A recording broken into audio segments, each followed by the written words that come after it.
The next one. Would you be okay with your friend doing business with your enemy? You asking me? Yeah.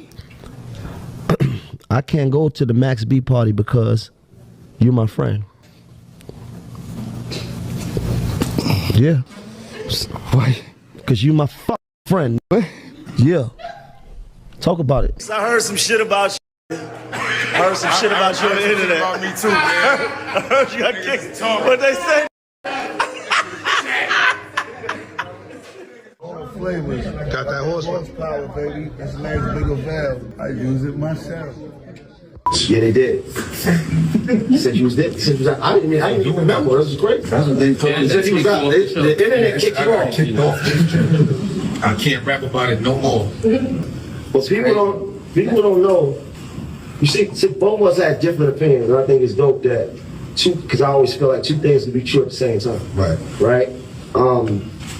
You felt one way, I felt another way. Right. You went to the party, but you had already had a conversation. Talk about that. Yeah, I feel like I never was around Max. You know what I'm saying? Like, but we had our own relationship through who we know or whatever.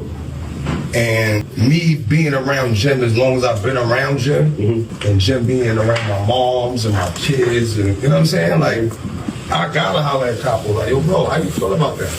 Because I got invited directly, like, you know what I'm saying? Like, so I'm gonna definitely have that convo with bro before I just pop up and he gotta hear about it. That's just me. No, it's definitely honoring it, bro. And I think, like I was saying, like me and Fad was talking earlier. As individual men, we don't always have to have the same opinion, right? I felt like because of the relationship I didn't build with Capital over the last 5 or 6 years, that I just felt like it wasn't in me to go stand next to anybody he had an issue with or whatever, because the relationship is strong and it's past My first album. Man, this whole situation is looking wild right now. This has to be either the smartest podcast rollout ever, or someone at the Let's Rap About It podcast is packing up their desk tonight. There's no way this wasn't planned because the timing is just too crazy. Last week, after Minnow refused to show up at Max B's welcome home party out of respect for his bond with Jim Jones, the internet started buzzing hard. But the very next day, Dave East popped up at Max's dinner like it was nothing, smiling and chilling as if the room wasn't tense at all. That alone had the streets talking nonstop. Some people went online saying Dave East was being disloyal. Others defended him, saying he doesn't have any beef here. Dave did records with Max B, and he's cool with him. Honestly, they had a point. Dave never had problems with Max. So why would he skip a dinner he was personally invited to? And trust me, Dave East made it clear he wasn't stressed about any drama. He wasn't even entertaining all the chatter. He knew he was cool with Max B, cool with the people around Max, and he knew they would probably run into each other that same weekend anyway. That's exactly why Dave dressed up for dinner like it was the first day back to school. This man came ready. Dave kept saying straight up, "I know how this rap game moves." One week, everyone's yelling at each other. The next week, they're back shaking hands like nothing ever happened. The only person who ends up looking silly, the one who jumps the gun too fast. He's been saying that nonstop. Then yesterday, that brand new podcast episode leaked. And whoever leaked it knew exactly what they were doing because the audio was insane. Yeah, they did. He said you was out. I didn't even remember. This was great. That's what they told me. He said you was out. The internet kicked off. I can't rap about it no more. But people don't know. You see, both of us had different opinions, and I think it's dope that because I always feel like two things can be true at the same time. Right. You felt one way, I felt another way. Right. You went to the party, but you had already had a conversation. Talk about that. Yeah, I feel like I never was around Max. You know what I'm saying? Like, but we had our own relationship through who we know or whatever. And me being around Jim as long as I've been around Jim, and Jim being around my moms and my kids, and you know what I'm saying? Like, I gotta holler at Capo, like, yo, bro, how you feel about that? Because I got invited directly, like, you know what I'm saying? Like, so I'm gonna definitely have that convo with bro before I just pop up and he got to hear about it. That's just me. No, it's definitely honoring, brother. And I think, like I was saying, like me and Fad was talking earlier, as individual men, we don't always have to have the same opinion, right? I felt like because of the relationship I didn't build with Capital over the last 6 years, that I just felt like it wasn't in me to go stand next to anybody he had to do it or whatever, because the relationship is strong and it's past. Dave East finally laid out his whole reasoning to Mayo and Jim Jones, and he sounded calm but firm, like he meant every word. Now look, I already know people in the comments are going to crack jokes like, why is a grown man asking another grown man for permission to hit a party? But honestly, I respect it. That's real communication. I'd rather someone tell me up front, yo, I know you don't rock with this person right now, but they've got hookah, they've got bottles, there's a whole vibe happening, and I'm sliding. I don't want you shocked if you see me shaking their hand or saying welcome home. That's grown energy right there. I don't know exactly how Jim Jones feels about it inside, but you have to salute Dave East for not picking sides like a rookie. And let's be honest, this is perfect content for his podcast. He knows the whole internet is waiting to hear what he says about Maxby, and he knows everybody wants to hear his tone when he says it. Here's where things get even crazier. During that leaked podcast audio, you could hear the whole room get quiet when Dave East started breaking down how fast the streets flipped on him. 1 minute, people were cheering him on. The next, they were calling him fake, just because he showed love to Maxby, that pressure was coming from every direction. Dave explained that as soon as the photos dropped from Maxby's dinner, his phone blew up nonstop. People were texting him like he just committed a crime, asking why he showed up, who invited him, who he sat next to, all kinds of questions.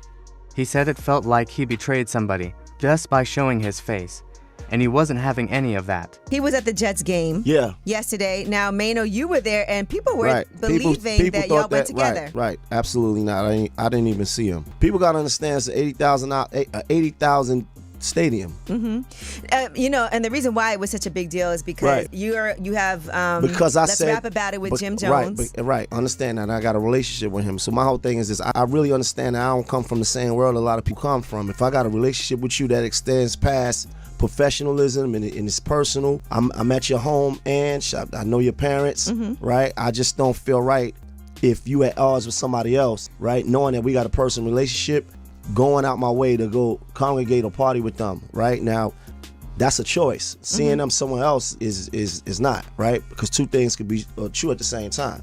I can respect my relationship that I got with you, but at the same time, it don't mean no disrespect to somebody else. It means that I'm just clear on where I stand. So would you have taken a picture if y'all did run into each other? I mean, I can't say that, right? Because the truth of the matter is it didn't happen. Right, that man just gave back 75 years, so that should be the narrative, not a made-up narrative about a football game. And Method Man was there too, by the way. He's the photographer. He was the cameraman. Crazy. And my choice in my relationship, see, this is what I'm saying. If my relationship with you is more than professional, then I'm gonna respect my relationship. That's just who I am as a man. What if you had, because you and Maxby were cool before all this. Yeah, we was cool. He started a lot of people don't know, he started his career by coming to Brooklyn to record with us. Right. Early on, before his affiliation with Jim Jones. This is a fact.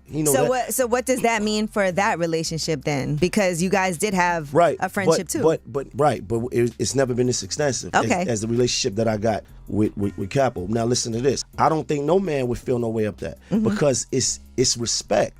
I'm saying this is a man that I break bread with. We get money together. We got business together. We do family things together, right? So that relationship flourished in the last 5 years to a different level. Okay. So that's just the same as mine as me and you, right? Our relationship, I'm at your home. I know your parents. That's a different level of relationship. Right. My principle is not going to allow me to just, go out my way to congregate with people that you feel like you got a problem with, even if I'm not pumping that, even if I think that the problem should be over. Yeah. Which because you do I think. Can't, right, but that's not me. That's not my call. It's not your call. You would like it to be over, and you 100%. Yes. Okay. I would love for all of New York to be because Max B aligned. has said that he squashed things with Jim Jones, Right. But Jim Jones has not yet squashed But it. I'm the one that been out here pumping New York Unity for the last 5, 6 years, 7 years or whatever. So I would love if that was a perfect world. But check this out. That's not my call. And I can't tell another man how to handle his issues. All I can do is say, look, this is the side that my relationship flourished on this side. And then he told Minnow and Jim straight, I'm cool with both of you, and I'm cool with Max. I'm not burning any bridges over problems I wasn't even part of. That landed heavy in the room because he wasn't lying. He's right in the middle of 2 different camps, and he's still trying to move like a grown man without getting sucked into old drama. The wildest part, Dave said he didn't even think the internet would blow up like this. He thought the dinner would stay private until someone in that room started posting clips like they were working for a gossip blog. Once that happened, he knew he had to face the situation head-on in the podcast and speak his truth loud. But the part that left everyone's jaw on the floor was when Dave East finally revealed what happened before he even walked into that dinner. He said people around the city were already whispering, trying to make it seem like he was picking sides before he even chose his outfit. That's how fast things move when your name sits next to Max B and Jim Jones at the same time. Dave said he started getting calls from people telling him, yo, you know this might cause problems later, right? And he just laughed because he wasn't beefing with anybody. He told them straight, I'm showing up to celebrate somebody finally coming home after years inside. That energy alone had people nervous because they didn't know which way the story was going to go. Then he admitted something that shocked the whole room. He said he walked in expecting maybe a couple cameras, but he didn't expect the entire dinner to feel like a movie set. Lights, phones out, people whispering, folks plotting angles like they were shooting a documentary. Dave said in that moment, he knew someone was going to leak something because the vibe was way to stage to stay private. When he told Mayo and Jim, they both went quiet because they knew exactly what he meant. Someone in that room wasn't just celebrating Max becoming home, they were trying to create a moment, and they wanted Dave right in the middle of it. At the end of the day, Dave East showing up to that dinner proved something a lot of people forget. Everybody has to grow up at some point. Nobody out here is wilding out. Nobody is trying to end up in jail at this age. Most of these dudes are touching their 40s and 50s now, and the history they carry shouldn't control their whole future. If Jim Jones could make peace with French Montana after everything that went down, there's no reason he can't eventually sit down with Max B too. It might take time, but trust, the moment is coming. I can even see Max B hopping on Let's Rap About It sooner than people think. Jump in the comments and tell me what you think about Dave East giving Jim the heads up. And make sure you subscribe to DripZen, share this, drop a comment, hit like, and help the algorithm push this video by clicking that hype this video button.